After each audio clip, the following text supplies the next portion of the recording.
Actualité.cd, l'actualité de la RDC en continu et en direct. Merci de rester à l'écoute d'Actualité.cd. Merci de suivre nos podcasts, spécialement pour cette série de 5 numéros que nous allons lancer pour comprendre un tout petit peu ce qui se passe dans l'est de la RDC, en particulier dans le territoire de Nyiragongo et de Rutshuru, où nous entendons davantage de bruit de bottes. Et aujourd'hui, nous avons le plaisir de recevoir pour vous Pierre Boisselet. Pierre Boisselet qui est coordonnateur de recherche sur la violence à l'Institut congolais de recherche sur la politique, la gouvernance et la violence et Bouteli, qui est partenaire de recherche de groupe d'études sur le Congo. Pierre Boisselet, bonjour.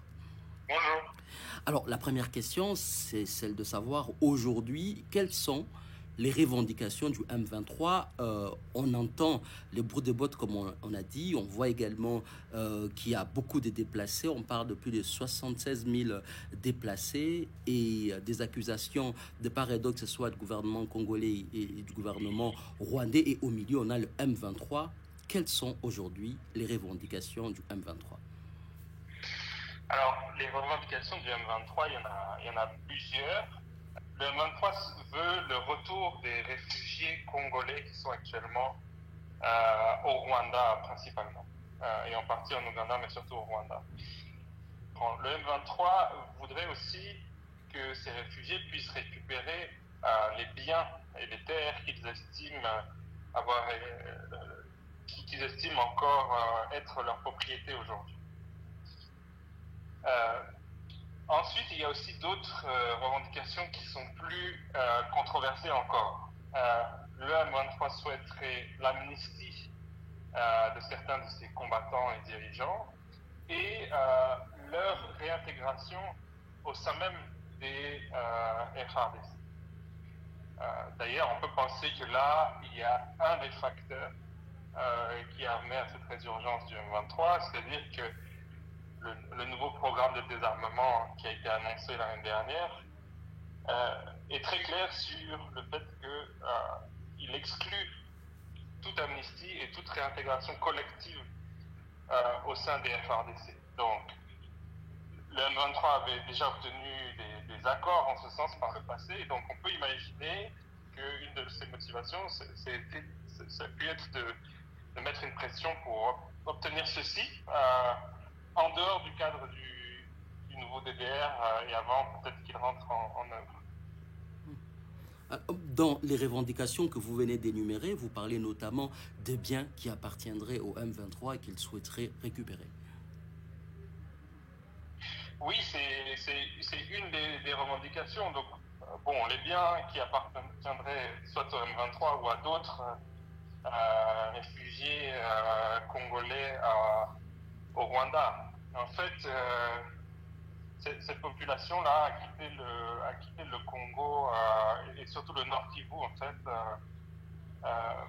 progressivement à partir de la fin des années 80 et surtout dans les années 90, notamment parce qu'ils faisaient face à des discriminations et ensuite parce qu'il y a eu l'arrivée des génocidaires hutus rwandais qui avaient fui après le génocide, lorsque le FPR avait pris le pouvoir au Rwanda, et qui constituait pour eux une menace.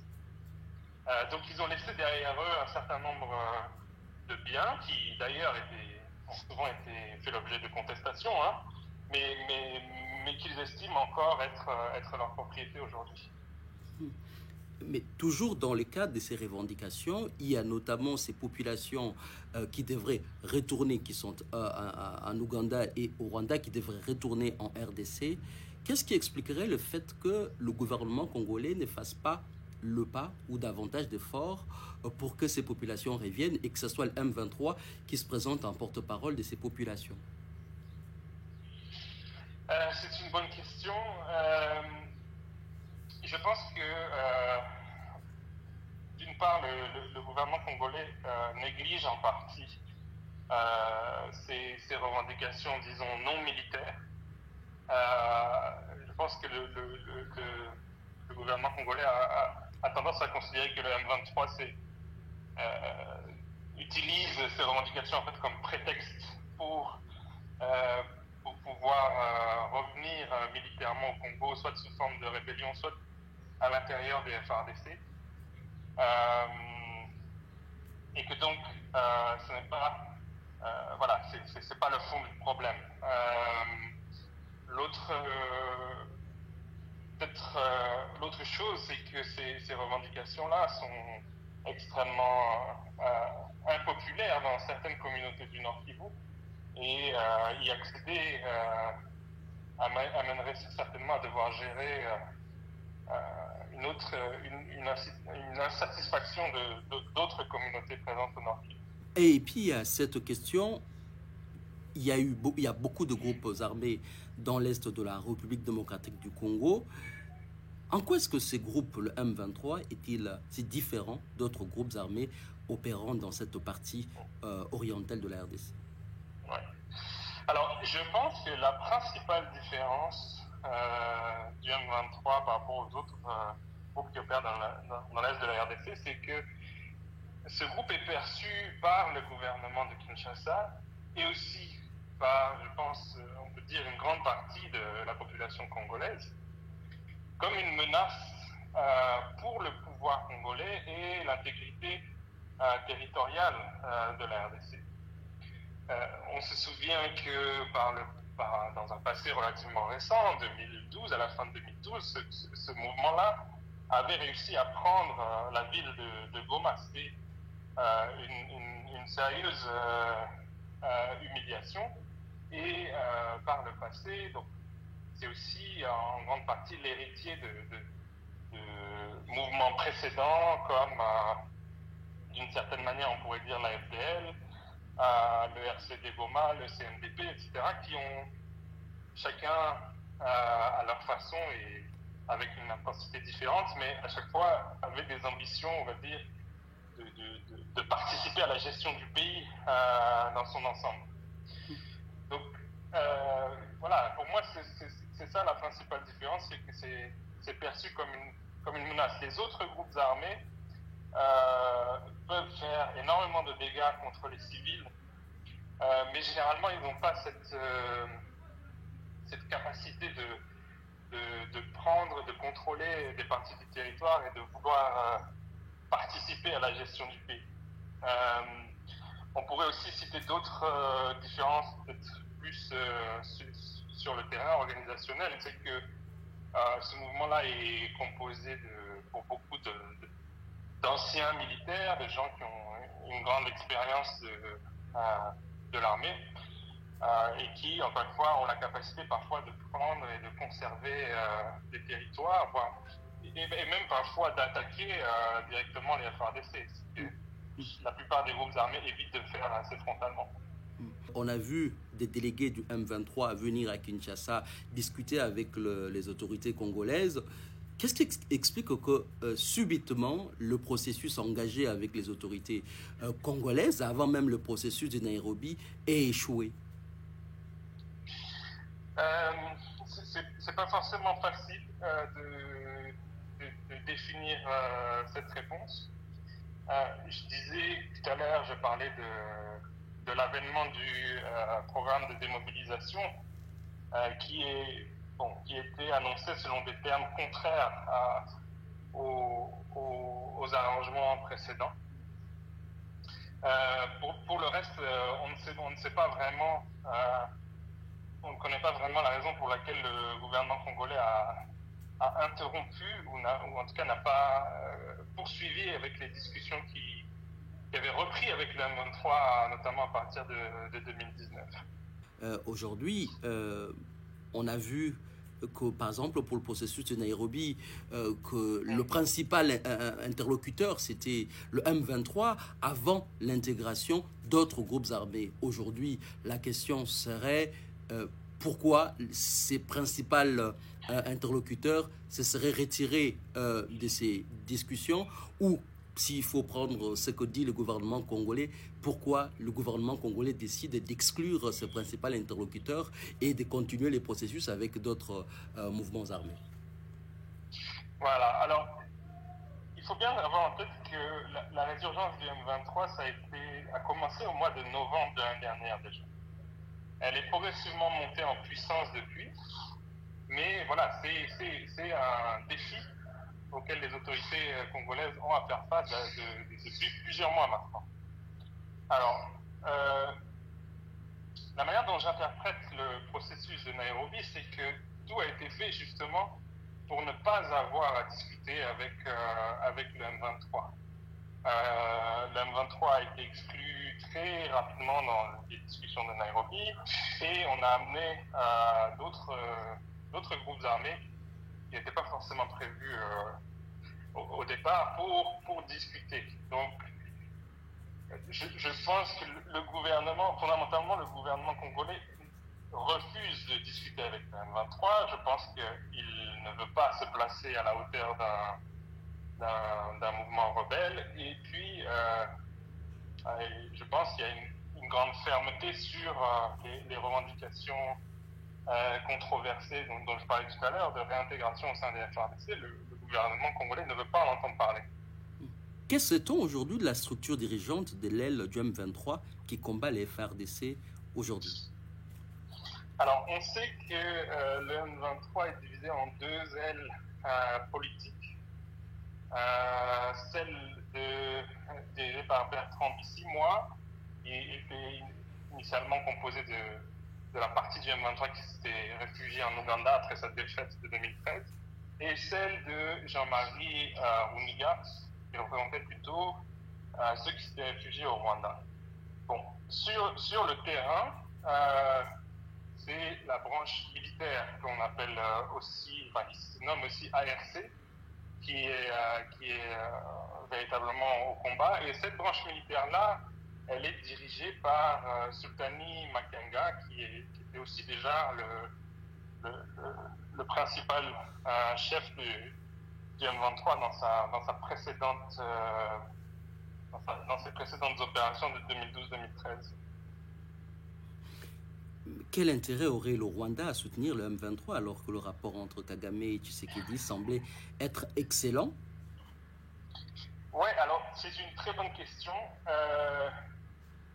Il n'est pas très facile d'y répondre parce que jusqu'à maintenant, la communication du Rwanda a exclu son rôle direct. Le Rwanda parle de problèmes intra-congolais. Ce que je voulais dire, c'est que le Rwanda ne formule pas de revendications en tant que tel dans ce conflit. Donc on en est un peu réduit à essayer d'analyser, d'émettre des hypothèses, mais on n'a pas forcément la réponse définitive. Je pense qu'il y a une partie, on va dire, structurelle, qui est qu'il y a des liens étroits entre les réfugiés congolais dont j'avais parlé et les membres du M23 eux-mêmes avec le régime rwandais actuel. Ce sont des gens qui, pour partie, se sont battus côte à côte au sein de l'APR et de l'AFDL. Ils ont des liens de famille parfois, et puis ils vivent au Rwanda depuis longtemps comme réfugiés. Donc c'est clair qu'il y a une certaine sympathie avec le M23. Donc ça c'est l'aspect, je dirais, structurel, mais qui ne répond pas forcément à la question de pourquoi le Rwanda soutiendrait ça maintenant. Je pense qu'il y a, donc, sur le timing, je pense qu'il y a la question du programme de démobilisation PDDRCS dont on a déjà parlé. Je pense qu'il y a des préoccupations probablement sécuritaires qui ont émergé du côté du Rwanda. Et là, je pense principalement, le principal changement de ces derniers mois, c'était l'arrivée de l'armée ougandaise sur le territoire congolais. Au moment où cette entrée a été faite en novembre dernier, les deux pays étaient vraiment encore dans une phase de forte tension, le Rwanda et l'Ouganda, je veux dire. Et donc,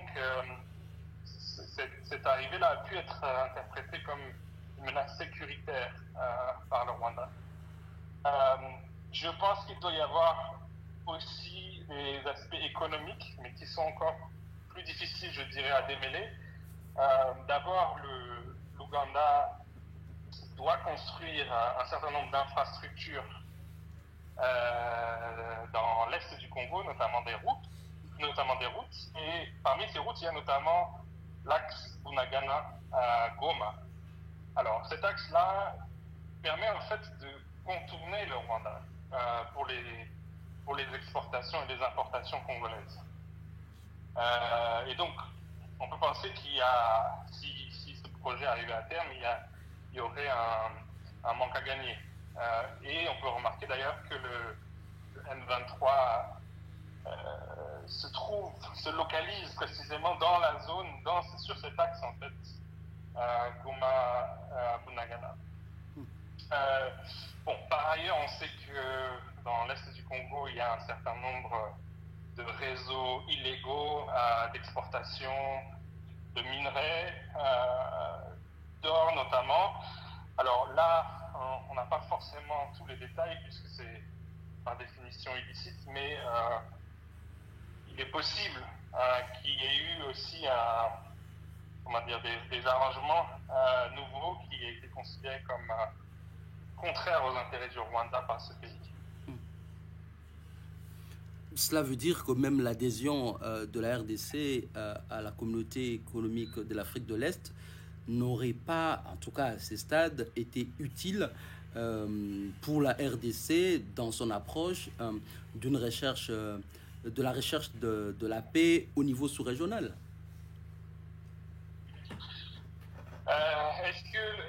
Donc, la question c'est de savoir s'il était utile d'adhérer à l'EAC pour arriver à la paix, c'est ça?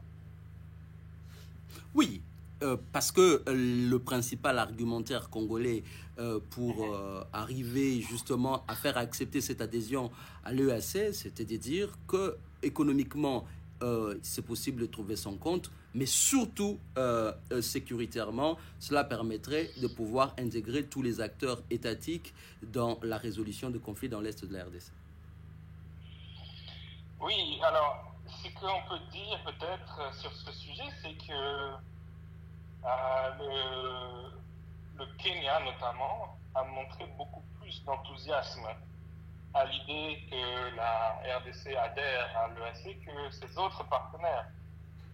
C'est à partir du moment où Uhuru Kenyatta, le président kenyan, a pris la présidence de l'organisme en 2021 que ce processus d'adhésion s'est véritablement accéléré. Alors, je pense qu'il y avait peut-être de la part d'une partie des autorités congolaises l'idée que dans le cadre de l'EAC, il n'y aurait plus de frontières économiques, plus de douanes entre les pays de la région et que donc ça allait enlever la nécessité ou en tout cas enlever l'intérêt qu'il y ait des réseaux de contrebande et améliorer la transparence des échanges commerciaux entre ces pays. Donc voilà, mais bon, pour arriver à ce stade-là, on en est quand même encore assez loin. L'adhésion a été officiellement acceptée, mais il y a encore beaucoup de réformes à entreprendre, surtout côté congolais, pour que cette adhésion soit effective. Et donc, voilà, en tout cas, on peut se demander si tous les pays de l'EAC sont dans cette même dynamique et ont le même point de vue sur la manière dont cette intégration doit se faire. Mais pour revenir sur le terrain, en se référant aux dernières sorties médiatiques du général Muhoozi, qui est le fils du président ougandais, mais aussi le chef de l'armée de terre ougandaise, faut-il craindre une alliance RDF, UPDF contre les intérêts congolais dans l'Est de la RDC? Parce que quand on lit la série des tweets d'il y a 2-3 jours, on sent très bien un rapprochement entre celui qu'il appelle son oncle et même il va plus loin en termes des communautés en parlant d'une armée Emma Tutsi au niveau de l'Afrique de l'Est? Oui, c'est une très bonne question. Alors, c'est assez difficile d'analyser précisément la communication du général Mouhozi parce qu'il utilise notamment Twitter de manière qui ne semble pas toujours très cohérente. Par exemple, il avait annoncé le retrait des troupes ougandaises il y a quelque temps de la RDC, et puis finalement il était revenu un peu là-dessus. Donc c'est pas toujours facile d'interpréter ce qui... L'autre chose, c'est que on ne sait pas s'il reflète la position du gouvernement ougandais dans son ensemble. Il semble se positionner pour la succession à son père. Il semble qu'il joue en partie la carte du soutien du Rwanda dans le cadre de cette succession, ou en tout cas, ce qui est très clair, c'est qu'il a été un élément vraiment moteur de la réconciliation entre le Rwanda et l'Ouganda. Et donc, voilà, c'est pas facile de savoir ce que les autres membres du régime ougandais en pensent. Donc, mais ceci dit, comme vous l'avez dit, les commandants de l'armée de terre, à ce titre, ils commandent des troupes ougandaises qui sont présentes actuellement sur le territoire congolais, dans le Grand Nord. Et donc, je pense que cette hypothèse d'un rapprochement entre les deux pays doit être vraiment prise au sérieux. Avec notamment une incidence sur les forces coalisées RDC-Ouganda sur le territoire congolais. Oui, alors, ce qu'on peut dire, c'est que les forces ougandaises, depuis leur entrée sur le territoire congolais à la fin du mois de novembre dernier, ont opéré quand même de manière assez indépendante et autonome des FARDC, ce qui a d'ailleurs provoqué certaines tensions, notamment au début de l'opération. Pour l'instant, on n'a pas de rapport qui montrerait qu'il y aurait des tensions plus importantes entre ces deux forces, ou bien que l'armée ougandaise se dirigerait, par exemple, vers le sud. Il n'y a pas vraiment de rapports qui vont dans ce sens pour l'instant. Alors, la question suivante concerne les sanctions économiques comme l'interdiction de Rwandais d'atterrir en RDC. Est-ce que vous pensez que ces sanctions sont appropriées eu égard à la situation sur le terrain? Bon, ce n'est pas forcément mon rôle de dire ce que le gouvernement congolais devrait faire, mais en tout cas, je peux comprendre ces sanctions économiques dans le sens que manifestement, à minima, le Rwanda ne coopère pas avec la RDC pour mettre fin à cette menace du M23. Et donc, ça peut être une manière de s'en prendre à ses intérêts économiques ici au Congo pour l'inciter à coopérer, à négocier et voilà, à montrer que le manque de coopération actuel n'est pas le bon chemin. Et que dire des récents accords signés entre les deux pays dans le domaine sécuritaire et économique? Faut-il les annuler aussi? Alors, je ne sais pas précisément à quels accords vous faites référence, mais bon, mon impression c'est que l'état des relations entre les deux pays est vraiment aujourd'hui très dégradé. Donc, je ne sais pas si ces accords aujourd'hui sont véritablement en œuvre, produisent des effets. Et en tout cas, j'ai un peu de mal à imaginer que ça puisse, que ces accords puissent reprendre tant qu'il n'y a pas un certain réchauffement des relations entre les deux pays. Après, il y a aussi cette question sur l'analyse de l'attitude de la communauté dite internationale. Suite à cette situation, on sent quand même une certaine timidité, que ce soit au niveau de la communauté de l'Afrique de l'Est, que ce soit au niveau de la communauté diplomatique en poste à Kinshasa, ou même au niveau de l'Union africaine. Absolument. Alors, moi, ce que j'observe, c'est que la communauté internationale, bon, même s'il faudrait spécifier un peu ce terme, mais en tout cas, je pense que la plupart des grands organismes internationaux et des grands pays partenaires de la RDC se sont positionnés contre le M23 de manière assez claire. En revanche, ce qu'ils n'ont pas fait, c'est de se positionner pour la RDC contre le Rwanda. À l'exception peut-être de la Commission des affaires étrangères du Sénat américain, qui a eu un message un peu plus fort, mais en tout cas pour l'instant, on n'est pas dans cette dynamique. Ce qui est aussi frappant, je pense, c'est que on voit dans la communication du M23 qu'ils essayent de jouer la carte de la responsabilité, d'insister sur leur disponibilité pour une solution négociée, etc. Et donc là, il y a un enjeu quand même très important au fait de savoir comment va se positionner la communauté internationale.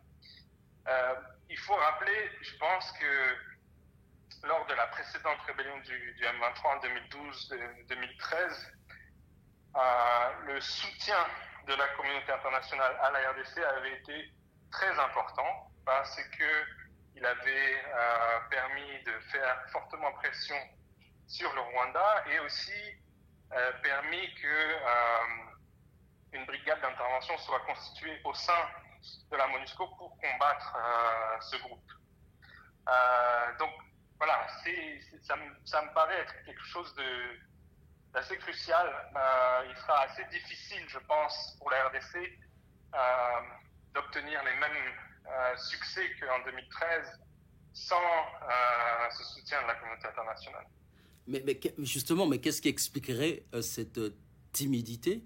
Pourquoi ce serait si difficile, même au sein de la communauté de l'Afrique de l'Est ou au sein de la communauté diplomatique installée à Kinshasa, de dire très clairement que le Rwanda continue avec les soutiens au M23? Ok. Je pense qu'il y a plusieurs éléments. D'une part, dans la période récente et jusqu'à ces derniers jours, je crois qu'il y avait encore une forme de débat au sein des diplomates quant à savoir quelle était l'ampleur du soutien du Rwanda au M23 et surtout il y avait jusqu'à maintenant l'idée qu'il n'y avait pas encore de preuves qui permettent de se positionner plus clairement. Bon, alors, ces derniers jours, on a vu un certain nombre d'éléments supplémentaires qui ont été apportés notamment par les FARDC, avec une arrestation de soldats rwandais, par exemple. Donc, il faut voir comment est-ce que ces éléments-là vont jouer. L'autre élément, je pense, c'est que la position du Rwanda au sein de la communauté internationale a aussi évolué par rapport à 2012-2013. C'est-à-dire que le Rwanda a présidé et investi l'Union africaine de manière importante. Il s'est réconcilié avec la France. Il a maintenant des liens très étroits avec le Royaume-Uni. Notamment, on sait qu'il y a cet accord qui concerne l'accueil des réfugiés qui vient d'être signé. Il y a le sommet du Commonwealth qui doit être organisé dans les semaines qui viennent à Kigali. Et donc, voilà, on est peut-être le Rwanda est peut-être dans une position un peu différente de sa situation en 2013. Peut-être qu'il sera plus dur pour la communauté internationale de se positionner fermement contre ce pays qu'à l'époque. On va terminer, on va chuter. avec une question qui, évidemment, n'est pas simple, mais il faut quand même se la poser. Comment sortir de cette situation le plus rapidement possible? Ouais. Donc, c'est une très bonne question. Je pense qu'elle est, c'est important de se la poser. À l'heure où on parle, je trouve que la dynamique est très inquiétante parce que nous sommes dans une situation d'escalade. Et je pense que la priorité numéro un serait d'écarter le risque de confrontation directe et officielle entre les deux pays parce que les deux pays, à mon avis, y perdraient. Alors, dans ce cadre-là, je pense que ce serait important d'éviter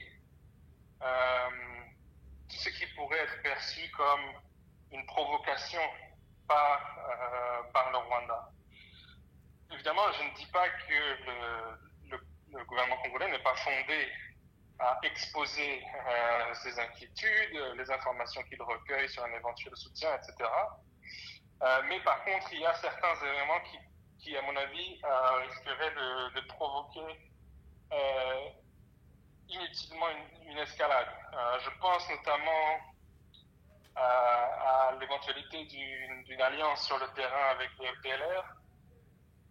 Souvent, au Congo, on perçoit ce groupe comme quelque chose de très marginal et souvent on soupçonne le Rwanda de s'en servir seulement comme une excuse. Mais voilà, il faut comprendre que ça reste un chiffon rouge pour le gouvernement rwandais. L'autre chose, ce sont les bombardements qui, semble-t-il, en tout cas, il y a des tirs d'artillerie qui, semble-t-il, sont tombés du côté rwandais. Ça aussi, je pense que ça devrait être évité et aussi on peut s'interroger sur une communication qui pourrait être faite de manière peut-être pas toujours maîtrisée, pas toujours un peu à l'emporte-pièce. Je pense par exemple il semble par exemple que le gouvernorat militaire du Nord Kivu s'exprime parfois sans coordination avec le gouvernement central. Et voilà, c'est des choses qui pourraient être dangereux. Je pense que le gouvernement congolais doit bien maîtriser sa situation, sa communication, pardon. Ensuite, je pense qu'on a besoin de discussions qui se fassent dans un cadre approprié. J'ai entendu la présidence sénégalaise appeler à des discussions entre la RDC et le Rwanda sous une médiation de l'Angola. Voilà, je pense que c'est ce type d'initiative-là que le gouvernement congolais doit se saisir. Le gouvernement congolais ne peut pas obliger ses partenaires et ses voisins à être de bonne foi. En revanche, ce qu'il peut faire, c'est de démontrer cette mauvaise foi quand elle existe. Et en tout cas, le gouvernement congolais aura beaucoup de mal à remporter ce bras de fer s'il n'a pas d'alliés. Et donc, c'est très important, je pense, qu'il montre de son côté sa bonne foi. Et ça sera la fin. Merci beaucoup, Pierre Boisselet. Merci pour la demi-heure. Merci pour les explications. Merci à vous. C'était un plaisir. Pierre Boisselet, coordonnateur des recherches sur la violence à l'Institut congolais des recherches sur la politique, la gouvernance et la violence, et Bouteli, qui est le partenaire de recherche du GIEC, le GIEC qui est le groupe d'études sur le Congo, le projet de recherche indépendant basé au sein de l'Université de New York aux États-Unis. Et ce sera donc la fin de ces numéros, de ces podcasts consacrés à l'actualité du terrain, hein, le M23 qui s'ébat contre le gouvernement congolais qui accuse le Rwanda de soutenir ces mouvements qui est installé dans l'est de la RDC et les affrontements, vous les avez suivis, c'est donc au niveau du territoire de Rutshuru et également du territoire de Nyiragongo. Ça sera donc la fin pour ce numéro. On se retrouve très prochainement sur les plateformes digitales d'actualité.cd. À très bientôt. Actualité.cd, l'actualité de la RDC en continu et en direct.